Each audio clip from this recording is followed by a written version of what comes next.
اسمع كده. الاستغفار هو المفتاح اللي انت بتحاول تفتح بيه الباب عشان تاخد رزقك وعشان تاخد الفلوس وعشان البلاء يترفع عنك وعشان اي مشكلة انت فيها حرفيا تتحل. ولكن انت بتستغفر ولكن الباب مش راضي يفتح معاك، لان في اقفال كتير قوي من الناحية التانية منع الباب من ان هو يفتح. الاقفال دي اللي هي الكبائر، منهم الشرك الاصغر وهو اخطرهم. واتكلمت في فيديو الاستغفار لما راجعت الكبائر برضو الباب ما فتحش معايا، فعرفت ان في قفل لسه فاضل، ولكن انا مش عارف ايه هو الذنب ده. وعرفت ليه سيدنا النبي عليه الصلاة والسلام قال لنا اخوف ما اخاف عليكم الشرك الاصغر، لانه مش معروف. يعني الغيبة مثلا معروفة، النميمة معروفة، الخمر معروف، وتسمى برضه بالشرك الخفي لان هو عمل قلبي مش ظاهر. حتى دور كتير مش لاقي اي حاجة، مش عارف ايه الذنب اللي فاضل. وربنا الهمني بعدها سبحانه وتعالى بحديث قدسي فيما معناه لو عامل ذنوب قد الجبال واستغفرت ربنا، ربنا بيقول لك اغفر لك ولا ابالي. ولكن ربنا حط شرط واحد: وجدتك لا تشرك بي شيئا. كنت اقراها كذا مره وبتعدي عليا مش واخد بالي، جيت اركز تاني كده: وجدتك لا تشرك بي شيئا. هو مش الشرك ده يا رب يعني واحد كافر بيك هيستغفرك ليه؟ اصلا هو اصلا مش مؤمن بيك، ده ربنا مش بيكلمه هو، ده ربنا بيكلمنا احنا. ومن هنا عرفت ان في شرك اصغر وفي شرك خفي. وقعدت ادور لقيت الناس بيقولوا ان هو الرياء، فانا اصلا ضايف الرياء من الكبائر، هو مش الرياء بس. في ناس تانية بتقول الطيره اللي هو التشاؤم، برضو انا ضايفه من ضمن الكبائر. كان الباب اتفتح واتفرجت. لا لا لا لا، مش الرياء والطيره والتشاؤم فقط، لا لا لا لا، الشرك الاصغر اعمق من كده. قلت انا هدور بنفسي، لازم اعرف ايه القفل اللي فاضل ده اللي مانع الباب ان هو يفتح. ولقيت عددهم 11. ولما عرفت على طول وقفت الكلام ده، مفيش شهر حرفيا والباب اتفتح. ربنا سبحانه وتعالى نزل لنا القران وهو ده المنهج، واحنا في لجنه امتحان وهي الدنيا. في حد طلع الاول وهو سيدنا النبي عليه الصلاه والسلام ومعانا سنته، وفي شيطان مهمته ان هو يثبت ان هو احسن منك وخطته ان هو يخليك تمشي عكس كتاب الله تماما، تمشي عكس المنهج تماما. ربنا يقول لك يمين هو يقول لك شمال. ان هو عرف ان اللي هيمشي على المنهج واللي هيطبق كلام ربنا ربنا هيرحمه وهيدخله الجنه ان شاء الله. والجنه هي المكافاه اللي ربنا هيديها للي هينجح في الامتحان واللي هيمشي على المنهج. وربنا بيمتعه متاعا حسنا في الدنيا وفي الاخره. والنبي عليه الصلاة والسلام كان قرآنا يمشي، أكتر حد بينفذ كلام ربنا. بقول لك طلع الأول، فبقيت أي حاجة عكس القرآن عكس المنهج أعرف على طول إن هي من الشيطان، لأن دي مهمته، دي خطته أصلا. طيب رقم واحد، ربنا بيقول لنا في القرآن: ألم أعهد إليكم يا بني آدم أن لا تعبدوا الشيطان إنه لكم عدو مبين. وفي آية تانية: ولا تتبعوا خطوات الشيطان إنه لكم عدو مبين. الشيطان عايز مني إيه؟ الشيطان عايزني أمشي عكس المنهج، عكس كتاب ربنا، تمام كده؟ لو أنا مشيت عكس كتاب ربنا كده أنا بتبع خطوات الشيطان. فربنا بيقول لك ما تسمعش كلامه. أنت لو سمعت كلامه ومشيت عكس المنهج كده أنت بتعبده. العبادة هي طاعة الأوامر، ووضحت أكتر في حديث لسيدنا النبي عليه الصلاة والسلام وفي آية تانية لما آية اتخذوا أحبارهم ورهبانهم أربابا من دون الله. اتخذوا العلماء بتوع الدين المسيحي أرباب من دون الله، اتخذوهم آلهة من دون الله. وأيضا والمسيح ابن مريم وما أمروا إلا ليعبدوا إلها واحدا. أصلا المسيح عليه الصلاة والسلام لما جالهم قال لهم اعبدوا الله لا إله إلا هو سبحانه عما يشركون. فعدي بن حاتم جه لسيدنا النبي عليه الصلاة والسلام وبيقول له: إن لسنا نعبدهم، إحنا ما بنعبدهمش، إحنا بس بنسمع كلامهم. النبي عليه الصلاة والسلام رد عليه: أليس يحرمون ما أحل الله فتحرمونه؟ يعني ربنا محلل حاجة والعلماء بتوعكم حرموهم، فانتوا سبتوا المنهج، سبتوا كلام ربنا وسمعتوا كلام الأحبار. ويحللون ما حرم الله فتحللونه. ربنا منزل منهج محرم فيه حاجات، العلماء قالوا لهم لا دول مش حرام دي حلال. سابوا المنهج وسابوا كلام ربنا ومشوا ورا الأحبار. قال له: قال بلى، قال فذلك عبادتهم.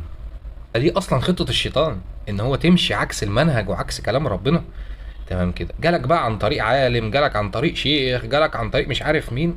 انت لازم تبقى مذاكر المنهج الاول عشان لو سمعت اي حاجه عكسها تعرف على طول ان هي من الشيطان، ولو عملتها اعرف ان انت كده بتعبد الشيطان، وقعت في الشرك. طب رقم اتنين، سيدنا النبي عليه الصلاه والسلام بيقول في حديث صحيح: اللهم لا تجعل قبري وثنا يعبد. ما حدش يجي عند قبري لما اموت يقول لي اعمل لي ومدد. انت عارف يعني ايه مدد اصلا؟ يعني هات لي خير من عندك. ربنا اصلا بيقول لسيدنا النبي في القران: قل لا املك لنفسي نفعا ولا ضرا الا ما شاء الله. انا اصلا ما اعرفش انفع ولا اضر نفسي، هنفعك واضرك ازاي؟ وسيدنا النبي برضو قال لك 3 مساجد تشد لهم الرحال، تسافر لهم مخصوص: المسجد الحرام والمسجد النبوي، مسجد سيدنا النبي، والمسجد الاقصى. ومش لحاجه، عشان الصلاه فيها مضاعفه.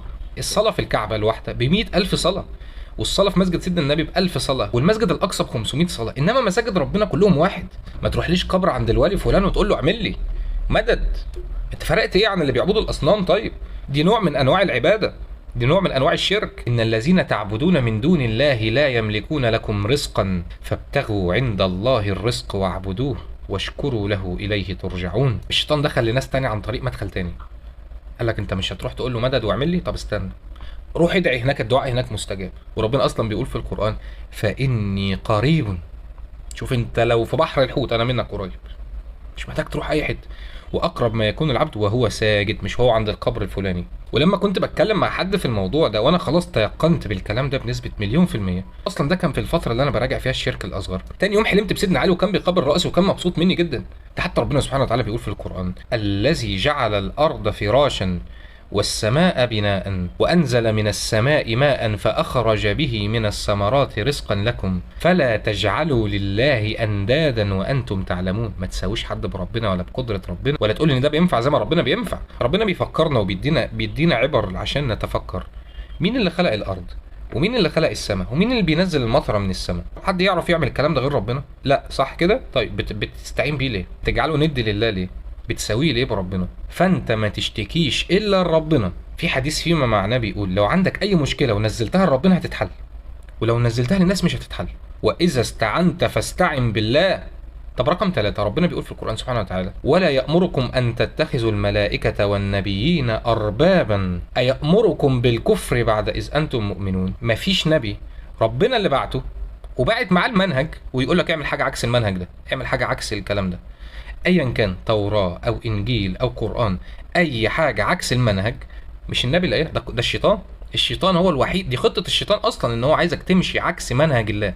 وحاليا الانجيل والتوراة ربنا قال لنا في القرآن ان هم اتحرفوا. معانا المنهج الوحيد حاليا وهو القرآن. يعني مثلا المسيح عليه الصلاة والسلام ربنا بعته وبعت معاه منهج وهو الانجيل، وفي ناس مشيت على المنهج وطبقته فعلا، دول تمام. ولكن في ناس حاولت تموته وما عرفوش، وربنا رفعه للسماء وحصلت فتنه كبيره قوي والانجيل اتحرف. فجه سيدنا النبي عليه الصلاه والسلام ونزل المنهج الجديد وهو القرآن. والشيطان برضه حاول يحرفه ويخليك تمشي عكس منهج الله. يعني زي ما نزلت التوراة حرف التوراة، نزل الانجيل حرف الانجيل، نزل القرآن حاول يحرف القرآن مش عارف. تمام كده؟ ربنا حفظ القرآن، والشيطان ما كانش هيعرف يحرف الانجيل ولا التوراة الا لو ربنا اذن له. اذن له ليه؟ لحكمة يعلمها الله. ان الدين عند الله الاسلام. ايا كان توراة او انجيل او قرآن هم جايين بيقول لك اعبد ربنا، لقيته بيقول لك عكس كده اعرف ان في حاجة غلط. تمام كده؟ واعبد ربنا دي اتبع اوامر ونواهي ربنا لان ربنا اللي بعته اصلا. انما تعمل عكس منهج الله دي خطه شيطان. ده شيطان، ده مش مستحيل نبي يقول كده، مستحيل رسول يقول كده. اي حاجه عكس منهج الله اعرف على طول ان هي من الشيطان. بالنسبه اللي هم بيتخذوا الملائكه اربابا برضه، الناس اللي بتستعين بالجن والملائكه واعمل لي وبتاع ومش عارف ايه، فاكرين ان هم اولياء وبيحضروا ملائكه بقى ومش عارف. ده سيدنا النبي عليه الصلاه والسلام بيقول في حديث صحيح، بيقول لسيدنا جبريل ما يمنعك ان تزورنا اكثر مما تزورنا. انت ما بتجيلناش ليه كتير؟ ليه ما بتجيش كتير؟ ليه ما بتكترش زياراتك؟ لو كلام الناس اللي بيقول لك انا بقول مش عارف كذا كذا كذا فيحضر لي الملك، طب ما كان النبي اولى ان هو يعملها. انت ايه عديت سيدنا النبي؟ سيدنا جبريل رد عليه، ما عرفش يرد اصلا، ما عرفش يرد. نزلت ايه من ربنا قال فنزلت هذه الايه وما نتنزل الا بامر ربك له ما بين ايدينا وما خلفنا. ما بننزلش الا لما ربنا سبحانه وتعالى بيدينا الاذن انزلوا. تمام كده؟ مش انت هتقول لي كلمتين ينزل لك ملك. ده سيدنا النبي وهو في رحله الاسراء والمعراج وهو طالع مع سيدنا جبريل، في ملك واقف على كل سما كده زي باب او بوابه، بيقول له مين اللي معاك؟ بيقول له من معك؟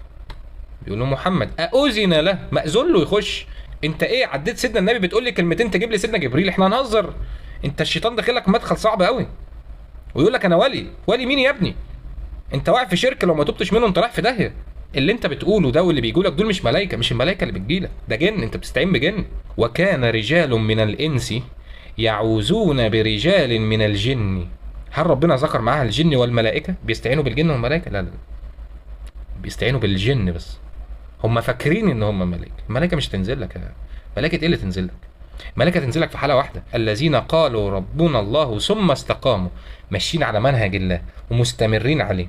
تتنزل عليهم الملائكة، هنا تنزل عليك الملائكة، ألا تخافوا ولا تحزنوا وأبشروا بالجنة التي كنتم توعدون نحن أولياؤكم في الحياة الدنيا وفي الآخرة. هيتولوا أمورك كلها. تمام كده؟ بأمر من ربنا، مش أنت اللي استعنت بالملائكة فجولك، لا لا لا، أنت استعنت بالله فربنا سخر لك حد. فرق كبير. ده غير الناس اللي بتقعد تقول أسماء غريبة كده ومش مفهومة، يقول لك ده اسم الله الأعظم. ده أنا عديت سيدنا النبي ونزل عليا علم ما نزلش على حد. انت الشيطان بيلعب بيك الكوره حرفيا. الكلام اللي انت بتقوله ده انت مش عارفك انت بتقول ايه اصلا، مش عارفك اللي احسن تكون بتقول ان انت بتكفر بالله. افرض معناها مثلا ان انت بتكفر بالله ومبسوط قوي بتاع، الشيطان يجي يخدمك. ده هنا ابليس بنفسه يجي يخدمك انت، يعني لا حول ولا قوه الا بالله. ربنا بيقول لك قل ادعوا الله او ادعوا الرحمن، انت خرجت بره فله الاسماء الحسنى. ما تخرجش بره الاسماء الحسنى. انت تقول لي لا انا عرفت اسم جديد اهو، انا عرفت الاسم الاعظم اللي هو اسم اعظم ايه. رقم 4 الرياء. ان انت بتعمل خير او طاعه مش عشان ربنا، عشان بس الناس تقول عليك جدع ومش عارف ايه ومتقي وزي الفل وكريم وهكذا، هو ده الرياء. فمثلا واحد دخل يصلي في الجامع وخرج، لقى واحد قاعد بره قدام الجامع ما صلاش، قال لك انا هتصدق عشان يدعي لي. يا ابني ده ما صلاش اصلا، ده انت اللي تدعي له.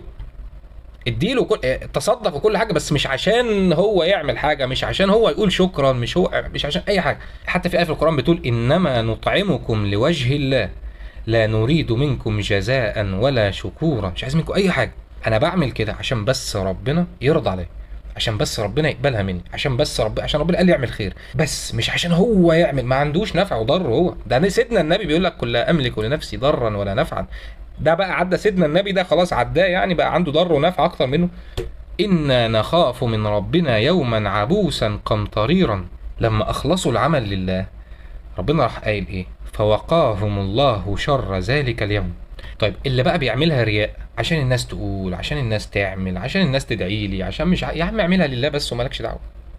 والله العظيم الجايزه هتيجي من ربنا مش من حد تاني. انت بتعمل كده عشان ربنا قال لك اعمل خير، وعشان يغفر لك ذنوبك، وعشان يتقبل منك، عشان يدخلك الجنه، مش عشان هو يعمل لي. هو يعمل لك مين بس؟ الناس اللي عملت الرياء بقى. سيدنا النبي عليه الصلاه والسلام قال لنا في حديث، يقول الله تعالى يوم القيامه اذا جاز الناس باعمالهم اذهبوا الى الذين كنتم تراءون في الدنيا.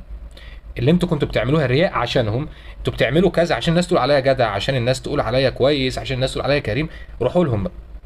الاعمال اللي انتوا عملتوها دي كلها رياء ليهم، روحوا لهم بقى فانظروا هل تجدون منهم جزاء.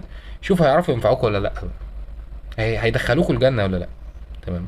الجايزه بتيجي من ربنا مش من حد تاني، فاخلص العمل لله. رقم 5 الطيره والتشاؤم.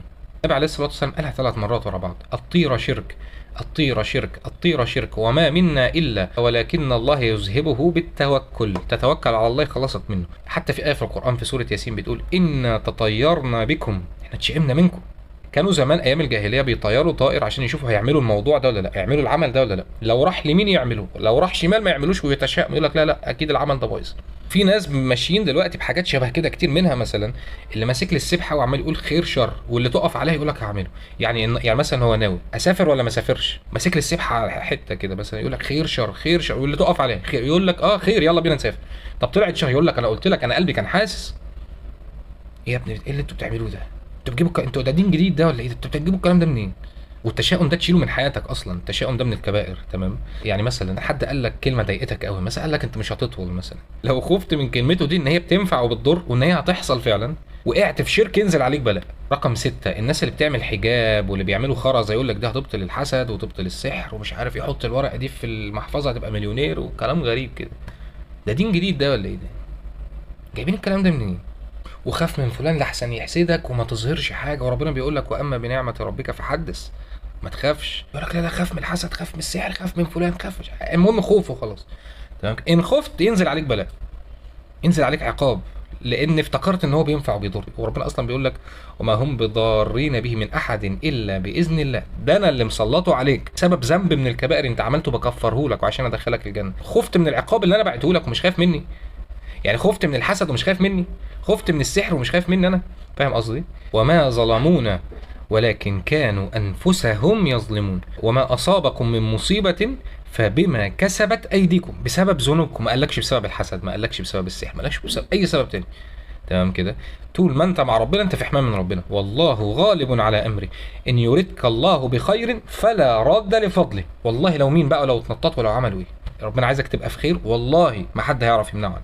انما خفت لحسن يعمل ولحسن يحصل لي، وقعت في شرك فانت عملت كبائر ينزل عليك بلاء. رقم 7 الحلف بغير الله. يعني ايه؟ يعني مثلا دلوقتي واحد بيسالك بيقول لك انت رحت الجامعه امبارح، تقول له والكعبه رحت والمصحف رحت، بغير الله، بتحلف بغير الله. انما احنا عندنا في مصر بنقول كلمه والنبي كده بتطلع بشكل غير مقصود، مش قاصدين بيها حلفان ولا بننوي بيها اي حاجه. يعني مثلا تقول والنبي هات مش عارف وهكذا يعني. انا بحاول اتخلص منها ولكن هي بتطلع بشكل غير مقصود يعني. انما ما ينفعش تحلف الا بالله، ان النبي عليه الصلاه والسلام قال لنا من حلف بغير الله فقد اشرك. ويا ريت ما تحلفش خالص يعني، لان لو حلفت بالله وما عملتهاش وقعت في ذنب كبير لا تصف، فبلاش حلفان خالص. رقم 8 قول ما شاء الله وما شاء فلان. في حد دخل لسيدنا النبي عليه الصلاه والسلام قبل كده قال له ان شاء الله وان شئت، فالنبي عليه الصلاه والسلام رد عليه قال له اجعلتني لله ند؟ قل ما شاء الله وحده. لو ربنا شاء الكوكب كله هيشاء. رقم 9 سب الظهر. الناس اللي عماله بتلعن في الدنيا وعماله بتسب في الدنيا، افتكر ان الدنيا هي اللي بتنفعه بالضر. في حديث للنبي عليه الصلاه والسلام بيقول لا يسب احدكم الظهر فان الله هو الظهر. لا الدنيا مثلا مضايقه عليه شو قاعد يسب في الدنيا، افتكر ان الدنيا هي اللي بتنفعه بالضر، ما يعرفش ان كل حاجه بسبب الكبائر وبسبب ذنوب هو عملها. رقم 10 في حديث لسيدنا النبي عليه الصلاة والسلام بيقول من أتى عرافا فسأله عن شيء فصدقه بما يقول لم تقبل له صلاة 40 يوم. لا يعلم الغيب إلا الله، محدش يعرف بكرة هيحصل إيه إلا ربنا. الناس اللي بتسمع للأبراج خدوا بالكم. تمام. رقم 11 في حديث قدسي بيقول أصبح من عبادي مؤمن بي وكافر، فأما من قال مطرنا بفضل الله ورحمته فذلك مؤمن بي وكافر بالكوكب. بيقول المطره نزلت بسبب ان ربنا اذن بكده، ربنا بيقول لك ده مؤمن بيا وكفر بالكوكب. واما من قال مطرنا بنوء كذا وكذا فذلك كافر بي مؤمن بالكوكب. يعني مثلا واحد تساله انت جبت المرسيدس دي منين، يقول لك ابويا مليونير وقعت في الشرك. واحد تساله انت جبت الفلوس دي منين، يقول لك بشتغل وقعت في الشرك. واحد تقول له هي الدنيا مطرت امبارح ليه، يقول لك اصل السحب كانوا جامدين قوي. انت بتكلمني عن السبب ليه؟ اتكلم عن المسبب، مين اللي هيئ الاسباب وادى الاذن للامر ده ان هو يحصل. يعني حلو الدنيا مطرت ليه، اصل السحب مش عارف ايه ومطرت، مين بقى اللي ادى الاذن للسحب ان هي تعمل السبب ده؟ ربنا اللي اذن وهيئ الاسباب واذن الموانع وتم الامر. ما تقوليش بقى السبب بقى، ما تسيبش كل حاجه وتقول لي السبب اصل حصل كذا. ماشي حصل، مين اللي سبب الاسباب؟ النبي عليه الصلاه والسلام بيقول الشرك في هذه الامه اخفى من دبيب النمل. انت شايف النمل؟ لا طبعا. بيقول لك الشرك بقى زيه بالظبط، انت مش شايفه، ممكن تكون واقع في الشرك الاصغر وانت مش واخد بالك. فالصحابه اترعبت لما سمعت الكلام ده وقالوا، وسيدنا ابو بكر سال سيدنا النبي عليه الصلاه والسلام فكيف الخلاص منه يا رسول الله، ازاي نخلص منه او نبعد عنه؟ قال ان تقول اللهم اني اعوذ بك ان اشرك بك وانا اعلم واستغفرك لما لا اعلم. ابعتها لحد محتاجها. ما تنسوش تذكروا الله وتصلوا على الحبيب المصطفى.